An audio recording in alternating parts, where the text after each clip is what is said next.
বেশি সৈন্য যায়নি, শুধুমাত্র হযরত ওমর একা গেছিলেন। জেরুজালেম বেঈমানদের হাতে ছিল, পাদ্রীদের হাতে ছিল, খ্রিস্টানের হাতে ছিল। জেরুজালেম শাসন হতো খ্রিস্টানদের মতবাদে। কিন্তু হযরত ওমর যখন তৌহিদের দাওয়াত নিয়ে পৌঁছিয়ে দিলেন, তৌহিদের দাওয়াত নিয়ে তোমরা জেরুজালেম পৌঁছিয়ে যাও, তখন তারা জেরুজালেমের যারা সৈন্য ছিল, মুসলিম সৈন্যদেরকে তারা কেল্লায় আবদ্ধ করে দিল এবং বলল যে তোমার যতদিন না আসবে তোমাদের ছাড়া হবে না। পত্র দ্বারা হযরত ওমরকে চিঠি লেখা হলো, ওমর তুমি একবার জেরুজালেমের মাটিতে পা দাও, তুমি জেরুজালেমে আসলে তোমার সঙ্গে বসে আমি একটা আলোচনা করে নিব, কারণ তুমি হচ্ছো বিশাল সাম্রাজ্য,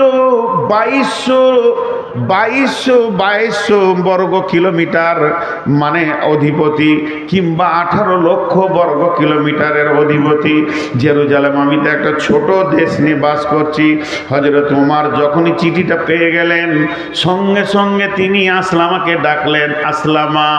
আসলামা ছিলেন তার রাজ ভান্ডার থেকে দেওয়া একটা খাদিম। তিনি হচ্ছেন মুসলিম জাহানের খলিফা, তিনি হচ্ছেন দ্বিতীয় খলিফা।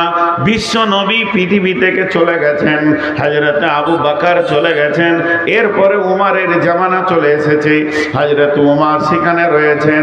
এমন সময় আসলামা একটা উটকে রেডি করে নিয়ে এসে বললেন, হুজুর চলেন, এখন যেতে হবে জেরুজালেম। হযরত আসলামা যখন উটটা আনলেন, উটের উপরে চেপে নিলেন কে? হযরত ওমর।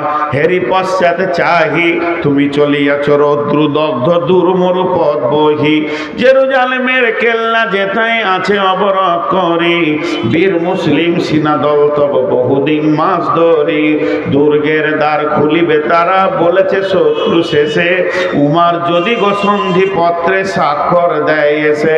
হায় রে আদেক ধারার মালিক আমিরুল মুমিনিন, শুনেছে খবর একাএকি উঠে চলেছে বিরামহীন, সাহারা পাড়াইয়ে ঝুলিতে দুখানা শুকনো খুব জরুরি, একটি মশকে এতটুকু পানি খোরমা 2-3 মুঠি, প্রহরী বিহীন সম্রাট চলে একা উঠে চোরি, চলেছে মাত্র একটি গোলাম উটের রশি ধরি, মরুর ঊর্ধ্ব আকাশে সূর্য আগুন বৃষ্টি করে, সেই সে আগুন তাতে কই সম ফুটে বালুকার মরু পরে, কিছু দূর যেতে উট হতে নামি কহিল গোলামের ভাই, পেরেশান বড় হইয়াছ চলিয়া এইবার আমি যাই, উটের রশি ধরিয়া অগ্রে উঠে বসো উঠে, তপ্ত বালুতে চলে যে চরণে রক্ত উঠেছে ফুটে, গোলাম 2 হাত ধরে চুমি কাঁদিয়া কহিল উমর এখন এই আদেশ করেন কেমনে আপনি, গোলাম রহিবে উটের পিঠে আরাম করিয়া বসি, আর হেঁটে যাবে খলিফা উমর ধরিয়া উটের রশি।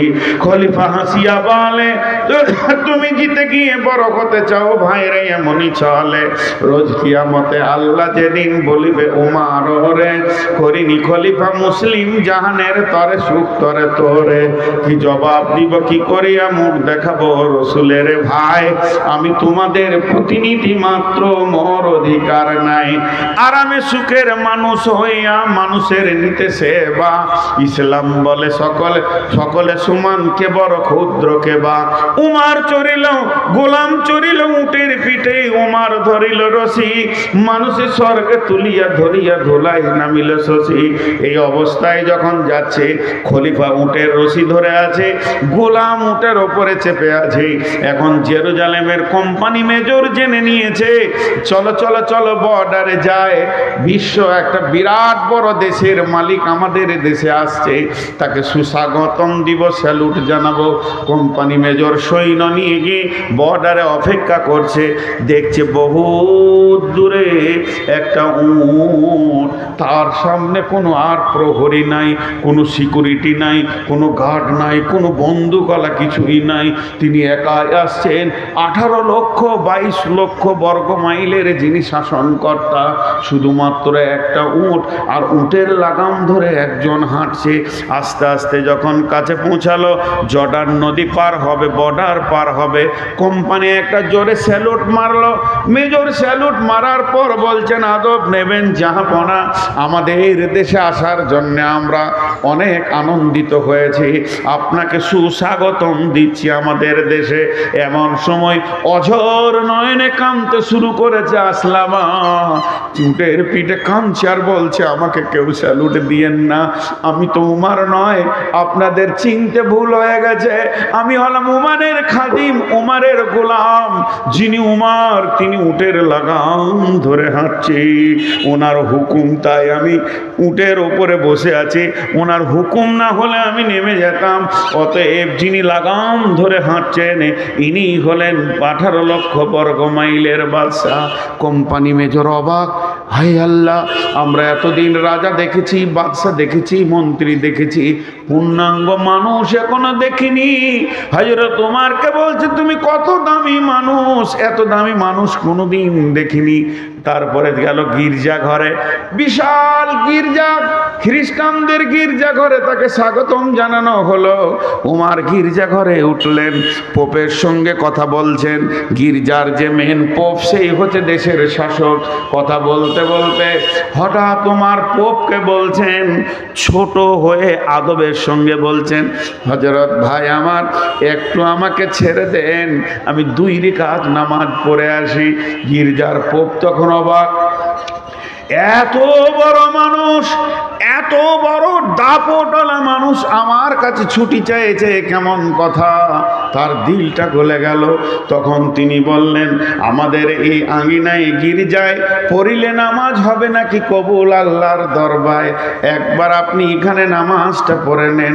তখন হযরত উমর উদাহরণ বুঝালেন, ভাইয়া শুনেলেন, আমার সৈন্য বড়, দেশ বড়, ক্ষমতা বেশি। আমি যদি গির্জাতে 2 রাকাত নামাজ কোনো কোণে পড়ে নি, আমার সৈন্যরা ভেবে নেবে হযরত উমর ইশারা করছে গির্জাটাকে ভেঙে দিয়ে মসজিদ করে নাও। এটা তো আমার আল্লাহ হুকুম দেয়নি, এটা আমার নবীর বিধান নয়। কর মসজিদ, গির্জারে ভেঙে মসজিদে মুসলমান, এ কোনো দিন হতে পারবে না। আমাকে ফাঁকা জায়গায়, একটু ফাঁকা খোলা মাঠে 2 রাকাত নামাজ পড়ার সুযোগ দেন। যখনই এই কথা বলা, তখন সারা জেরুজালেমের যিনি শাসনকর্তা পোপ এইভাবে উমরের হাতটা ধরে বললেন, আশহাদু আল্লা ইলাহা ইল্লাল্লাহু ওয়া আশহাদু আন্না মুহাম্মাদান আবদুহু ওয়া রাসূলুহু। রাগ করিয়েন না, পশ্চিমবঙ্গে আমার যথেষ্ট বদনাম আছে। আমি কমেন্টগুলো দেখি না তা নয়, দেখি। পরিস্থিতি আমাকে বেকন্ট্রোল করে রেখেছে। হয়তো 25 সালের শেষ দিকে, মানে আমার আর 10 দিন জালসা আছে, 10 দিন মনে হয় 11 দিন হবে, 11-12 দিন। যাক, 1 মার্চ আমার শেষ জালসা। এবছরকার মতো গুটিয়ে গেল। এপ্রিলে 10-20টা যায় আছে, এবছরকার মতো গুটিয়ে গেল। আগামী সিজনে হয়তো বেঁচে থাকবো কি দেখতে পাবেন, ফিলটা আল্লাহ জানে না, আল্লাহ জানেন, আমি জানি না। আল্লাহ জানেন আমি এই ফিলটা থাকবো কিনা। একটা কথা বলে যাচ্ছি,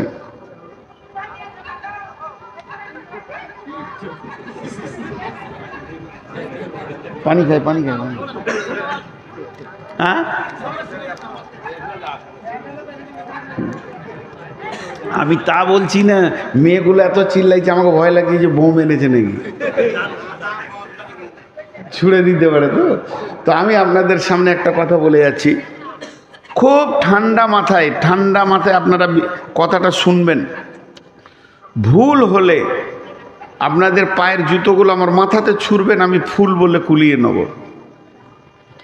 আমি আলিমদেরকে আগে বলছি, এই জাতির প্রথম শ্রেণী হচ্ছে আলিম। এখন মসজিদে ইমাম ভাতা চলছে কি চলছে না? জায়েজ না জায়েজ বলবো না, আমার ক্ষমতা নাই, ফতোয়া দিতে পারবো না, চলছে। তো একটা এলাকায় থানাতে মনে হয় একটা করে ইমামকে লিডার বা নেতা করা হয়েছে। কথা বলেন, হয়েছে কি হয়নি? এখন কোনো ইমাম যদি মসজিদ চেঞ্জ করছে তো ওর নামটাও চেঞ্জ করতে হচ্ছে, এই সমস্যায় রয়েছে। তো তার কাছে যেতে হবে, তার সাথে আবার ব্লকের, তারপরে আপনার এমএলএর সব একটা নেটওয়ার্ক করা আছে, সরকারিভাবে দেওয়া আছে। আচ্ছা, ও ঘোষ খেছে কি খেছে না? ওকে যদি পঞ্চায়েতে প্রদান করা হয় একটা মসজিদের ইমামকে, আর তার পেছনে যে মুসল্লি কটা নামাজ পড়ছে তারা যে কোন সুখে পড়ছে আল্লাহ জানে। বলেন, মুসলমানদের প্রথম শ্রেণীটার অবস্থা বললাম। ঘোষ খেছে মসজিদের ইমাম। আজকে গোটা ভারতটায় যত হিন্দু, জৈন, খ্রিস্টান, বৌদ্ধ, শিখ আছে, সবাইকে গদি থেকে নামিয়ে দিয়ে মৌলবি কটাকে যদি খালি এমএলএ, এমপি আর মন্ত্রী করে দেওয়া হয়, এরা যত ঘোষ খাবে এরাও তো খায়নি। তাহলে কোন সুখে আমাদের কিন্তু থাকতে দিবে? আমরা আমাদের লিগগুলোকে খুঁজে পেছি না। রাগ করলে নাকি রে ভাই? হ্যাঁ, পানি খাই, পানি খাই। আমি পানি খাচ্ছি না, জিভ ভিজাচ্ছি। আপনাদের আমার কথাটা বিরক্ত লাগলো, খারাপ লাগলো? এবার চলেন, সমস্ত জাতির নেতাদের কথা বাদ দেন। ওদের দলিল নাই, আল্লাহ নাই, রসুল নাই, কোরআন নাই, হাদিস নাই। দলিল নাই, আল্লাহ নাই, রসুল নাই, কোরআন নাই, হাদিস নাই। যা পারবে খাগা, সুদ, বাটপাড়ি, জুয়ো, চাঁদা, মদ, বিড়ি, গাঁজা যা খাবে খাগা। কিন্তু মুসলিম যে কটা নেতা ভারতবর্ষে আছে, এরা কি সরকারকে দেখাতে পেরেছে যে আমরা মুসলিম, 1 টাকা ডান দিকে বাঁ দিকে করবো না, সব সরকারি কাজ করব, আমরা হারাম খাই না, আমরা হালাল খোর, আমাদের কাছে মদ কিছু থাকবে না, জুয়ো তাস থাকবে না? না, এরা মাতাল কটাকে নিয়ে ঘুরে বেড়ায়। আচ্ছা, তাহলে এদেরকে আর রাখা ঠিক আছে? হাজি ভাই, সহজ করে একটা উদাহরণ দিই। আমার দেহ এখানে একটা ঘা হয়েছে, কটকট কটকট কটকট কটকট, যে ডাক্তার বলছে ওষুধ খা, 2 দিন ওষুধ দিলে কিন্তু কটকট কটকট, ওষুধ থামাইতে পারলে না, আবার 2টো ইঞ্জেকশন দিলে, ডাক্তার টিপে দেখলে না, ইঞ্জেকশন দিই, কটকট কটকট, ওষুধে হলো না, ইঞ্জেকশনে হলো না, ভিটামিনে হলো না। যখন কিছুতেই হবে না ডাক্তার, তখন ওটাকে কেটে সরিয়ে ফেলে দিই, ওটা তোর দেহ লয়, তোর দেহ হলে শান্তিতে থাকতো। আজকে মুসলিমদের চরিত্র বলেন, গোটা দেশটাকে কটকট কটকট শেষ করে দিয়েছে। এদেরকে অপারেশন করা মানে দেশকে শান্তি করা। আমি আপনাদের বিরুদ্ধে বলছি না, আসছে আমার দ্বিতীয় স্টেপ আসছে, এটা প্রথমটা যাচ্ছে, একটু ধৈর্য ধরে। এরপর আল্লাহ বলছেন, বিসমিল্লাহির রহমানির রহিম, قل إن كان آباؤكم وأبناؤكم وإخوانكم وأزواجكم وعشيرتكم وأموال اقترفتموها وتجارة تخشون كسادها ومساكن ترضونها أحب إليكم من الله ورسوله وجهاد في سبيله فتربصوا حتى يأتي الله بأمره والله لا يهدي القوم الفاسقين। আল্লাহ এরকম ফাসিকদেরকে কোনোদিন হেদায়েত দেন না। এবার আল্লাহ শেফার ওষুধ দিচ্ছেন, ওরে আমার গোলাম রে, আয়, তোরা যদি বাঁচতে চাস তোদেরকে আমি ঠিকানা দিচ্ছি, বিসমিল্লাহির রহমানির রহিম, ফালিয়াবুদু রাব্ব হাযাল বাইত। ওই ঘরটা যে রয়েছে, এই যে সিমেন্ট দেয়া ঘাড়া, 2টা পিলার, এই যে দরজা, ওই ঘরের মালিকের নাম বলেন। এই ঘরটা আব্দুল জব্বারের, এই ঘরটা জমিরুলের, এটা সফিরুলের, এটা শফিকের, এটা মফিকের, এতগুলো ঘরের মালিকের নাম আছে। মসজিদের মালিককে, এই মালিকের নাম হচ্ছে আল্লাহ। আল্লাহ তাবারাক ওয়া তাআলা বলছে, তোরা বাঁচবি, তোদের পিঠের চামড়া কেউ নিতে পারবে না। একটা কাজ কর, ফালিয়াবুদু রাব্ব হাযাল বাইত, এই ঘরের মাবুদের পায়ের কাছে তোরা উবুর হয়ে পড়ে যা, আর ডুকরে ডুকরে কাঁদ। একবার আল্লাহকে রাজি করে এলে সেকেন্ড লাগবে না, বিশ্বটা তোদের হাতে দিবে। যেমন তোদের পূর্বপুরুষেরা রোমকে দখল করেছে, জেরুজালেম দখল করেছে, বাহরাইন দখল করেছে, সাহাবীরা যেদিকে হেঁটেছে জয় আর জয়কার, জয় আর জয়কার, কোথাও ফিরে আসেনি। কেন? তারা আল্লাহকে সঙ্গে নিয়েছে। বন্ধুরা আমার, আবু জাহেল, আবু সুফিয়ান আর উমাইয়া বেঈমানেরা কোনদিন বিশ্ব নবীর সঙ্গে লড়াই করে যখন পারছে না, তখন তারা গোয়েন্দা পাঠালো, যা তোরা সাহাবীদের ভিতরে থাকগা। মুনাফিকরা এসে সেখানে থাকতে শুরু করে। কি করে কেমন করে অস্ত্র চালায়। হযরত আলীকে যখন দেখা যায় জিহাদের ময়দানে, মনে হয় সিংহের মুখ দেখছি। উমারকে দেখলে মনে হবে পাগলা সিংহ দাঁড়িয়ে আছে, কলিজাটা চাবিয়ে খেয়ে নেবে। এই লোকগুলি এত ভয়ানক, জিহাদের ময়দানে একবার দাঁড়ালে এদের চোখের ভিতর দিয়ে অগ্নি শর্মা চলতো, আর মুনাফিকরা বেঈমানেরা থরথর করে কাঁপতো। তাহলে এরা এমন হলো কি করে? এই ট্রেনিংটা তো আমাদেরকেও নিতে হবে। গোপনে তারা সাহাবীদের সঙ্গে বেশ কিছুদিন থাকতে লাগলো।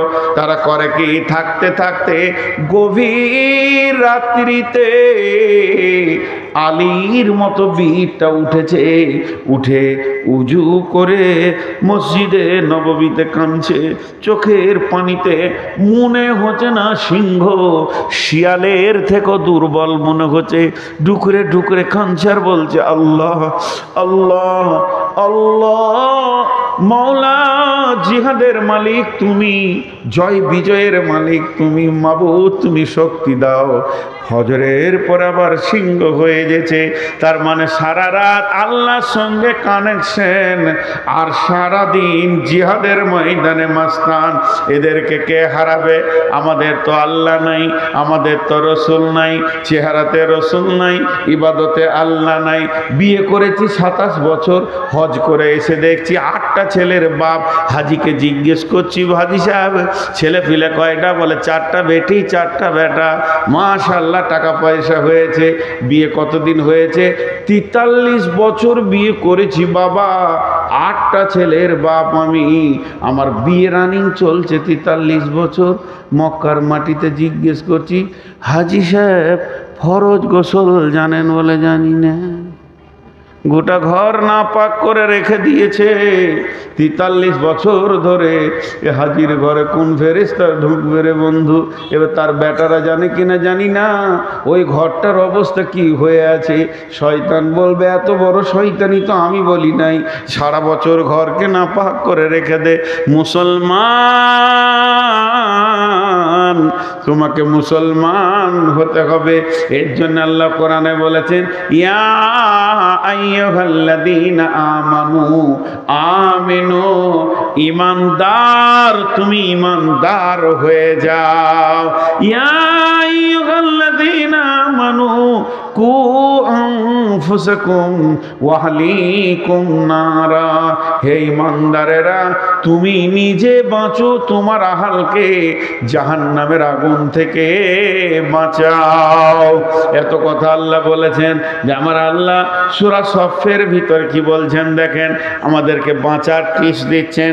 বিসমিল্লাহির রহমানির রহিম, ইয়া আইয়ুহাল্লাযীনা আমানু হাল আদুল্লুকুম আলা তিজারাতিন তুনজিকুম মিন আযাবিন আলীম তুমিনুনা বিল্লাহি ওয়া রাসূলিহি ওয়া তুজাহিদুনা ফি সাবিলিল্লাহি বিআমওয়ালিকুম ওয়া আনফুসিকুম যালিকুম খায়রুল লাকুম ইন কুনতুম তা'লামুন। একটা মজার কথা আপনাদেরকে শোনাই। প্রেয়ার স্কুলে হয় কি হয় না? স্কুলে মাদ্রাসাতে কেমন করে দাঁড়ায়? লাইন সোজা করে দাঁড়ায় কি না? এই কথাটা উত্তর দেবেন আপনারা। এর মধ্যে যুক্তি কথা আছে। এটা আমি পেয়েছি গোলাম মুর্তুজার কাছ থেকে। তখন আমি বায়ান শুনছি বসে বসে, শিশু অবস্থায় খুব দামি কথা বলেছিলেন, এখন আমার ব্রেনে সেটা আছে। প্রেয়ার লাইন হয় একটার পেছনে একটা, একটার পেছনে একটা। এটা একটা লাইন, এটা একটা লাইন, এটা একটা লাইন। আচ্ছা, একের পেছনে এক হলে কয়জন হলো? বলে না, মুখ খুলে না। তার পেছনে এক, কয় হলো? তার পেছনে এক, কয় হলো? চার। ওরা কয়জন হলো? চারজন। আর আমার রসুল প্রেয়ার লাইন কিভাবে শিখিয়েছেন? একের পেছনে এক না একের পাশে এক? মসজিদে নামাজে কেমন দাঁড়ান? একের পাশে এক। তা একের পাশে এক হলে কত হয়? 11। তার পাশে এক হলে কত হয়? তার পাশে এক হলে কত হয়? হ্যাঁ, মুসলিম যদি 4টা দাঁড়ায় ওদেরকে 1000টা আসতে হবে। এখনো এই ক্ষমতাটা মুসলমানদের আছে। কি বলেন? আল্লাহ এখনো কেড়ে নেয়নি। ভারতবর্ষে যে কটা মুসলমান আছে ওরা জানে একবার যদি হুঙ্কার ছাড়তে শুরু করে তো ওরা পেচ্ছাপ করে পালিয়ে যাবে। প্রশাসন শুধু ওদের সাথ দিচ্ছে, তাই তারপরও ভারতবর্ষের মুসলমান এখনো ধৈর্যের উপরে দাঁড়িয়ে আছে। যেদিন ধৈর্যের বাঁধ ভাঙবে, যেদিন এরা নামবে, সেদিন বিশ্বের অন্য জাতিরা পালাবার রাস্তা পাবে না। কারণ কি? কারণটাও বলে দিই। এই আয়াতে আছে, আমি আয়াত পড়েছি, আপনাদের বিরক্ত লাগছে নাকি? এই আয়াতে আছে, আমি বললাম আজকে অনেক মূল্যবান কথা বলবো। আমাকে একজন হিন্দু ভদ্রলোক মালদাতে জিজ্ঞেস করছে, অনেক মহব্বতের মানুষ, খুব দেখা সাক্ষাৎ হয়, বলছে এত মারার পরও এরা পেছুচ্ছে না কেন? তখন আমি ওকে দুটো কথা বললাম, যে মনে করেলেন একটা 20 তলা বিল্ডিং, বিশাল ছাদ, 200 মিটারের ছাদ। মন দিয়ে শুনবেন, ওকে যে উদাহরণটা দিয়েছিলাম। আর দুজনাই হচ্ছে পাকা চোর, ওই ছাদে লুকিয়ে আছে। আর এসপি গিয়েছে। আর যেই এসপিকে দেখেছে ওরা দৌড়তে শুরু করেছে ছাদে, কিন্তু এসপি কি ছাড়বে? এসপি ছাড়বে না। তো ছাদের দক্ষিণ দিক থেকে উত্তর দিকে দৌড়তে এসে, কিন্তু ছাদে সব দেওয়াল আছে, দেওয়াল বড় উঁচু করে দেওয়াল আছে। ওখানে দুটো প্লাস্টিকের দরজা আছে। তো একজন দরজাকে লাত মেরে দিয়ে ওই দিকে চলে গেল, আর একজন দরজার কাছে গিয়ে এসপিকে ধরা দিয়ে দিলে। যে লোকটা লাত মারলো না, ও আর জ্ঞান কি? ও আর জ্ঞান হচ্ছে ওই পাশে আর ছাদ নাই, আমি নিচে পড়বো, 20 তলা নিচে পড়বো, তার থেকে এসপিকে ধরা দেওয়া ভালো, 2-4 বাড়ি যা দিবে। আর যার এটা জানা আছে 100% যেটা দরজা মাত্র, ওই দিকেও বড় ছাদ আছে, সে কি করবে? ওই প্লাস্টিকের দরজাতে একটা লাত মেরে দিয়ে দৌড়বে। তা শুনালেন, পৃথিবীর সমস্ত জাতি জানে মরে গেলেই শেষ, আর মুসলিমদের জানা আছে মরার পরেই আসল জীবনটা। এর জন্য এরা মরতে ভয় করে না। বিশ্বনবী শহীদের ব্যাপারে কি বলেছেন শুনেলেন? যখন চারিদিকে মার কাট চলছে, তখন তো আমরা রাতেই দৌড়ে বেড়াই। 3টে কথা শুনেলেন। বিশ্বনবী বলছেন যখন কোনো মানুষকে শহীদ করা হয়, সারা পৃথিবী দেখছে ওকে মারছে কাটছে, কিন্তু তার যাতনাটা বিশ্বনবী বলেছেন পিপুলিকা কাটার থেকে বেশি নয়। তার যে জানটা যায়, পিপুলিকা কাটলে যতটা ব্যথা হয়, অতটা ব্যথাই তার জানটা চলে যায়। আল্লাহর নবী বলেছেন এটাই সত্য।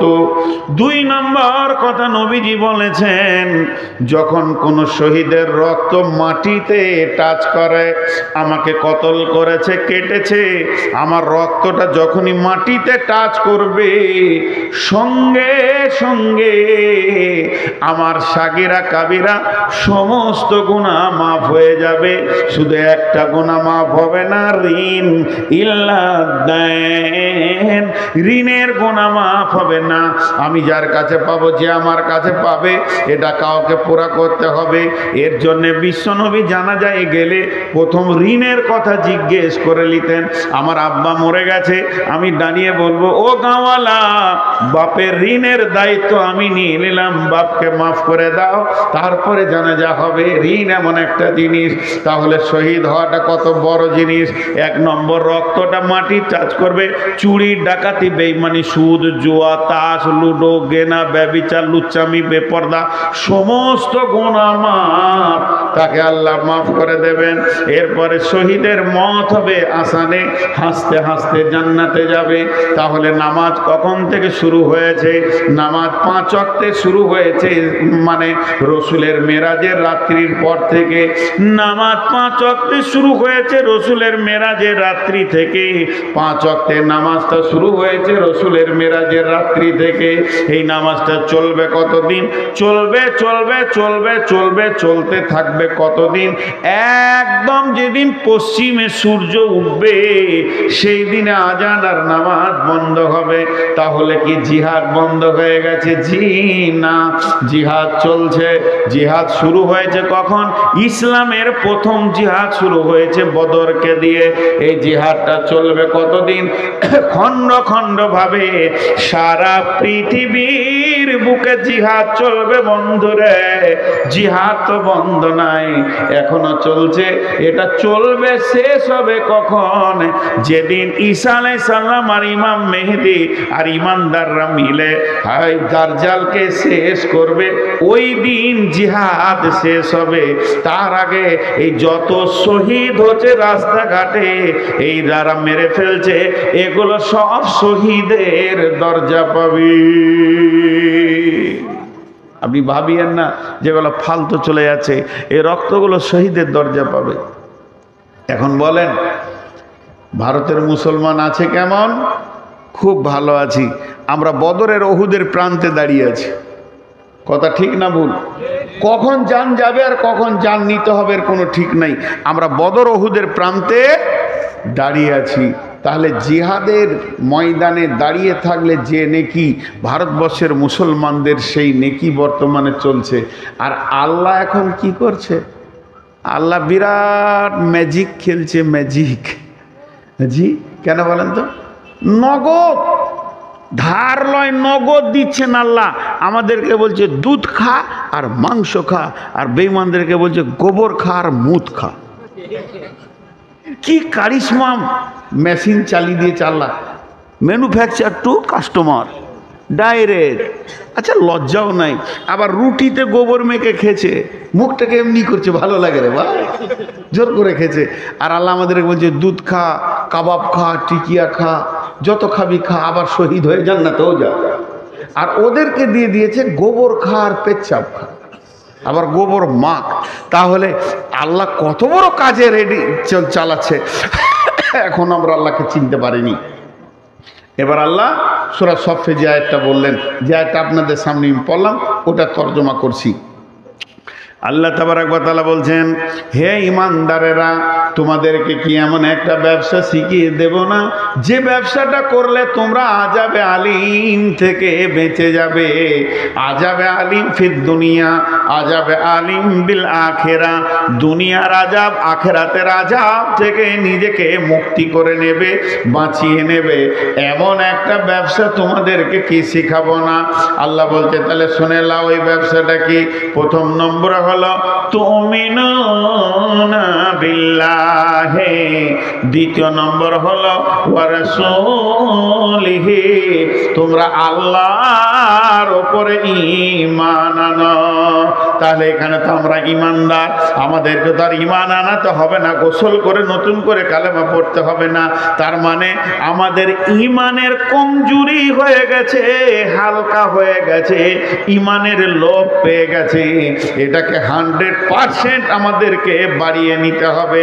আল্লাহর কাছে কেঁদে কেঁদে কেঁদে কেঁদে আল্লাহকে রাজি করতে হবে। তারপরে কি করতে হবে? ও রাসূলিহি, রসুলকে নিজের বডিতে আনতে হবে। খাওয়াতে, উঠাতে, বসাতে, পেশাবে, পায়খানায়, শাওয়াতে, বিছানাতে, স্বামী স্ত্রী মিলনে, গোসলে, ছেলে মানুষ করা থেকে নিয়ে হায়াত থেকে মত পর্যন্ত রসুলের সুন্নতকে কবুল করে নিতে হবে। যখন আমার সঙ্গে আল্লাহ থাকবে, যখন আমার চেহারাতে রসুল থাকবে, এরপরে আমার আল্লাহ হুকুম দিচ্ছেন ওয়াতুজাহিদুনা ফি সাবিলিল্লাহ, এবার তুমি আল্লাহর রাস্তায় বের হয়ে চলে যাও, বিআমওয়ালিকুম ওয়া আনফুসিকুম, নিজের জান এবং নিজের মাল নিয়ে, যালিকুম খায়রুল লাকুম ইন কুনতুম তা'লামুন। আগে আমাদেরকে আল্লাহর হতে হবে। জি, আমাদের বোলপুরে ওই দেখবেন, আমাদের বোলপুরে কেন বলবো, আপনাদের উমরপুরেও দেখেছি। একদিন রাত্রিবেলায় অনেক রাতে জালসা করে জঙ্গিপুর থেকে এলাম, তো চায়ের দোকানে গিয়ে চা খাবো। তো আমার গাড়ি দাঁড়িয়ে আছে, এমন সময় একটা গাড়ি এসে লাগলো, খুব দামি গাড়ি, ওসব গাড়ির নাম জানি না, তো দেখে মনে হচ্ছে খুব দামি গাড়ি, কালো কালারের। তো ওরাও নামলো, ছেলে মেয়ে যা ছিল চা খাবে। তো দেখছি একটা কুকুর বসে রয়েছে গাড়ির ভিতরে, জীবিত কুকুর। তো আমি মনে মনে ভাবছি, হায় রে কুকুর, তোরই কপাল, এত দামি গাড়ি চাপছিস, তোরই কপাল। তো এটা হলো ওদের পোষা কুকুর। অনেকে কুকুর পোষে, কুকুর পোষার ব্যাপারে অনেক প্রসেস আছে, কোরআন হাদিসে তার হিসাব আলাদা আছে, সেদিকে আমি বলছি না। তো এই কুকুরটা ওখানে আছে, ঠিক ওই রকম একটা কুকুর। ওই কুকুরকে এই বোলপুরে নামিয়েছে, মিষ্টি দিয়েছে প্লেটে, মিষ্টি খাচ্ছে কুকুরে। তো মিষ্টির দোকানে ছোট ছোট বাচ্চা থাকে, তো তেমনি করছে কুকুরটাকে আর কি। ছোট্ট মধ্যে একটা কাঁকড়, পাথর বলা যাবে না, কাঁকড়, এমনি করে কুকুরটাকে মেরেছে, এমনি করে। তো কুকুরের মালিক বলছে, এই মারবো থাপ্পড়, তো টন টন করে ঘুরবি তুই। তার মানে কি, কুকুরের মালিক, বলেন কুকুরের মালিক আছে। ওই কুকুরটার কি আছে? মালিক আছে। আর রাস্তার ধারে দেখবেন কিছু কুকুর ঘুরে বেড়াচ্ছে, সকালবেলায় সারা রাত ছায়ে শুয়েছিল, আহা একটা কম্বলও মিলে নেই। সকালে উঠে কোনো রকম চায়ের দোকানে গিয়েছে, কাঠে করে পটাশ করে ঠুকে দিল, জিকির করতে করতে চলে গেল পুরীর দোকানে। ওখানে আবার এমনি করে শিখে করে খুঁচিতে, গরম শিখ ছিল, চলে গেল আরেক জায়গায়। ওখান থেকে লাত খেয়েছে, এখানে গেল। এই লাত খেতে খেতে খেতে খেতে হঠাৎ একদিন দেখবেন কুকুরটা রোডের ওপরে ছিতড়ে পড়ে আছে, নাড়ি ভুঁড়ি বেরিয়ে। লাশ তোলারও কেউ নেই, কাঁদারও কেউ নেই। কেন? কুকুরের মালিক, যেটা বলেন কুকুরের মালিক। আর ওটাতে একটা কাঁকড় মেরেছে, কুকুরের মালিক। আরে আপনারা কথা বলেন না কেন? এতগুলো লোক একবার যদি মুখ খুলেন তো কত ভালো লাগে। ওটা মালিক ছিল, এটা মালিক। আমাদের যতদিন মালিক থাকবে কারো গায়ে হাত দেওয়ার ক্ষমতা নাই। মালিক অ্যাকশন নেবে। কি ভেবেছিস তুই? আমাদের মালিকের নাম কি? চারজনা না সবারই? আমাদের মালিকের নাম কি? রাজি আছে তো? বিনা ঈশা পড়ে বসে আছি, আবার ফজর পড়বে না, রাজি আছে তো?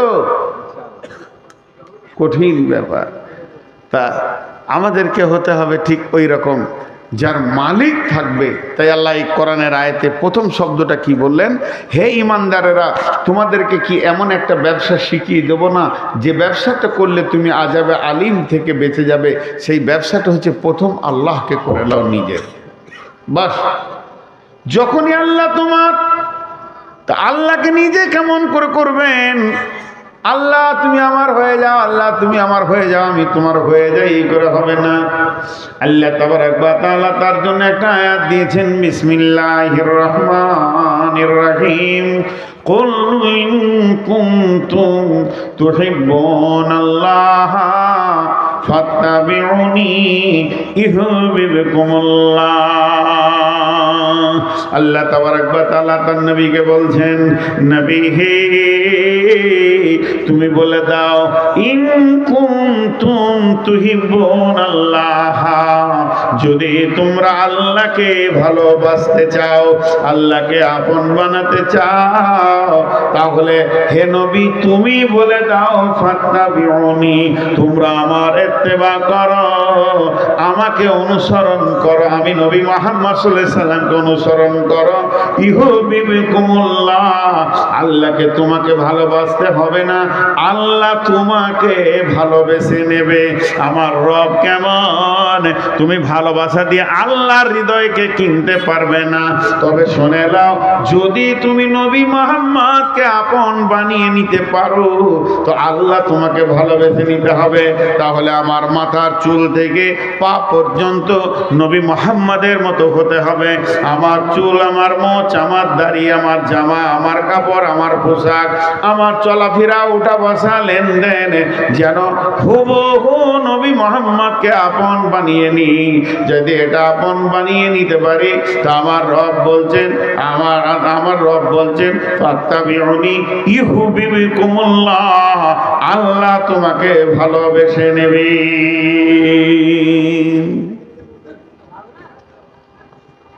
আসলে আজকে কত তারিখ ভাই? আজ আমার জালসা কিষানগঞ্জে, কিন্তু এখানে আছে এই জন্য লোক উঠে যায়। লোক ভাবছে যে তোরও হুঁশ নাই। জি আচ্ছা, আমি আর বেশিক্ষণ আপনাদের কাছে থাকি না, 2-5 মিনিট আপনারা একটু বসেন, কারণ এটা তো মাদ্রাসার জালসা, আর মাদ্রাসাটা সামনে রাখতে হবে। উঠিয়ে না, 2-5 মিনিট বসেন। আমি ঠিক অল্প সময়ই ছেড়ে দিচ্ছি, আপনাদের কাছে বেশি সময় আর নিব না। আজকে যে বিষয়টা নিয়ে আলোচনা করলাম, সর্বসাকুল্যে একটাই কথা, আল্লাহকে রাজি করলে দুনিয়া রাজি হয়ে যাবে। আর আল্লাহ যদি নারাজ হবে, সারা দুনিয়া আপনাকে কুকুর, গরু, ছাগল, শুয়োর, কুত্তার মতো পিটবে, আপনার আমার দাঁড়াবার জায়গা থাকবে না। এটার ওপরেই আমি আপনাদের সামনে কথা বলছি, অন্য কিছু নয়। আল্লাহ তাবারক ওয়া তাআলা বলছেন, লাইসাল বিররা আন তুওয়াল্লু ওয়ুজুহাকুম কিবালাল মাশরিকি ওয়াল মাগরিবি ওয়ালাকিন্নাল বিররা মান আমানা বিল্লাহি ওয়াল ইয়াউমিল আখিরি ওয়াল মালাইকাতি ওয়াল কিতাবি ওয়ান নাবিয়্যিন ওয়া আতাল মালা আলা হুব্বিহি যাবিল কুরবা ওয়াল ইয়াতামা ওয়াল মাসাকিনা ওয়া ইবনাস সাবিলি والسائلين وفي الركاب وأقام الصلاة وآتى الزكاة والموفون بعهدهم إذا عاهدوا والصابرين في البأساء والضراء وحين البأس أولئك الذين صدقوا وأولئك هم المتقون। আল্লাহ তাবারক ওয়া তাআলা বলছেন, তুই বুলেট বানবি, তুই এমন একজন হয়ে যাবি বিশ্ব যেন তোর কাছে জ্ঞান নেবে। তাহলে তোকে 5টা জিনিসের উপরে ঈমান আনতে হবে। 1 নম্বরে হচ্ছে আল্লাহর উপরে ঈমান। তার মানে আমি আল্লাহর কথাটা বারবার বলছি, যতদিন পর্যন্ত আল্লাহর প্রতি ঈমান না থাকবে, বন্ধুরে, রসুলের জামানায় রসুল বেঁচে আছেন, হায়াতে রসুলে একজন বেঈমান হালাতে ইসলামের পক্ষে জিহাদ করতে করতে, বেঈমান বললাম, একজন সাহাবী এসে বলতেন, ইয়া রাসূলুল্লাহ, অমুক ব্যক্তিকে দেখলাম সেই ইসলামের পক্ষে জান দিয়ে, প্রাণ দিয়ে, সর্বশক্তি দিয়ে জিহাদ করছে। বিশ্বনবী বললেন, লোকটা জাহান্নাম চলে যাবে। এর বিশ্বাস হলো না, তারপরেও তো নবীজি বলেছেন, এটা ভাবছেন। গিয়ে দেখছে যে হ্যাঁ, লোকটাকে যখন কয়েকটা তলোয়ারের আঘাত পড়েছে, নিজের তলোয়ারটা নিজেই বুকে রেখে মারা গেল, খোদকুশি করে নিল। তার মানে হচ্ছে ওই সাহাবীটা তখন বুঝে নিল নবীজি যা বলেছেন তা ঠিক।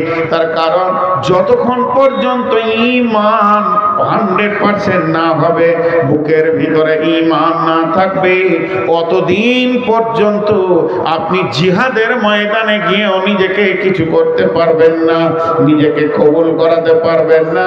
বেঈমান হালাতে মরে গেলে জাহান্নাম চলে যেতে হবে। এর জন্য আল্লাহ তাবারক ওয়া তাআলা বারবার বলছেন, তুমিনুনা বিল্লাহি, তোমরা আল্লাহর উপরে প্রথম ঈমান আনো, ওয়া রাসূলিহি, রাসূলের উপরে ঈমান আনো। ঈমান তো আমাদের আছেই, আল্লাহ এক, বেশক রাসূল সত্য, তার মানে আল্লাহর হুকুমকে মেনে নাও। শরীরের মধ্যে বডিতে নবী মুহাম্মদকে নিয়ে চলে এসো।